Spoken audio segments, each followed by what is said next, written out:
In a moment that echoes through the halls of power and across the battlefields of Gaza, Israeli Prime Minister Benjamin Netanyahu has delivered a chilling ultimatum. We are going in with full force to complete the operation. Completing the operation means defeating Hamas. It means destroying Hamas. These are not just words, they are a declaration of intent, a promise of unrelenting force, as Israel braces for what could be its most decisive move yet in this brutal conflict. The stakes could not be higher. As we speak, 58 hostages remain in the clutches of Hamas, a grim reminder of the October 7, 2023, attack that ignited this war. Netanyahu has made it clear, freeing the hostages and eradicating Hamas are two sides of the same coin.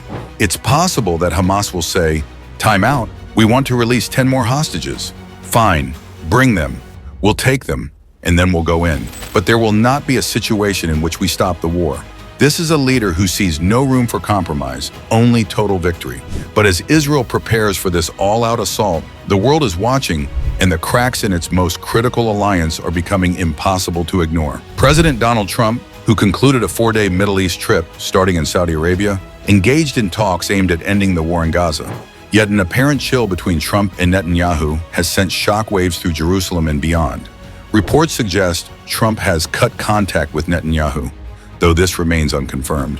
More troubling for Israel, Trump's administration was prepared to advance talks on a civil nuclear deal with Saudi Arabia, without requiring normalization with Israel, though no agreement has been finalized.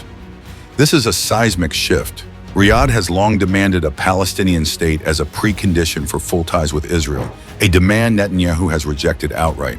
For Israel, this feels like a betrayal, a sign that its closest ally may be prioritizing other interests over its security. And then there's the Houthi issue. Just days ago, the U.S. struck a ceasefire deal with Yemen's Iran-backed Houthi rebels, halting their attacks on U.S. ships, but saying nothing about their strikes on Israel.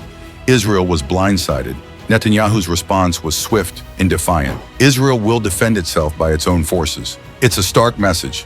Israel will not rely on anyone, not even its oldest ally, to protect its interests. But is there really a rift? U.S. Ambassador Mike Huckabee dismisses the notion as reckless and irresponsible, insisting the U.S.-Israel relationship remains strong.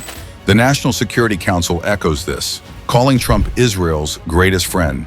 Yet actions speak louder than words. The U.S. has been talking to Hamas since March and negotiating with Iran on nuclear issues, all without consulting Israel.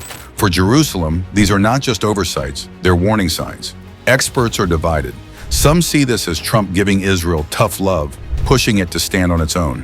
Others, like former Israeli intelligence official Avi Melamed, see it as Israel being thrown under the bus. Even Hamas is watching closely.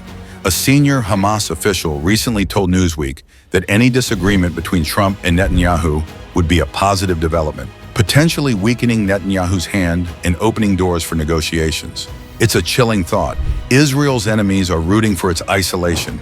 Amid this uncertainty, Netanyahu has stayed silent on one critical issue: Iran's nuclear ambitions. Israel's greatest threat looms large, yet Netanyahu has not publicly weighed in on the U.S.-Iran talks.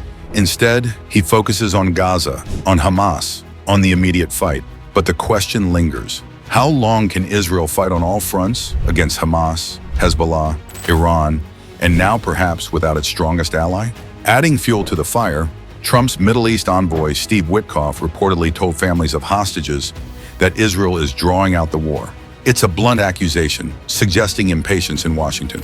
For Israel, already feeling sidelined, this is another blow. So where does this leave us? Can Israel's vow to destroy Hamas be fulfilled without the full backing of the United States? Will the U.S.-Israel alliance survive these growing pains? Or are we witnessing the beginning of the end of an era? And what of Iran? As Israel fights in Gaza, Tehran watches, waiting for its moment. The Middle East is a powder keg, and every move, every deal, every silence could light the fuse. This is more than a war. It's a test of alliances, of resolve, of survival. As the world holds its breath, one thing is clear: the stakes have never been higher.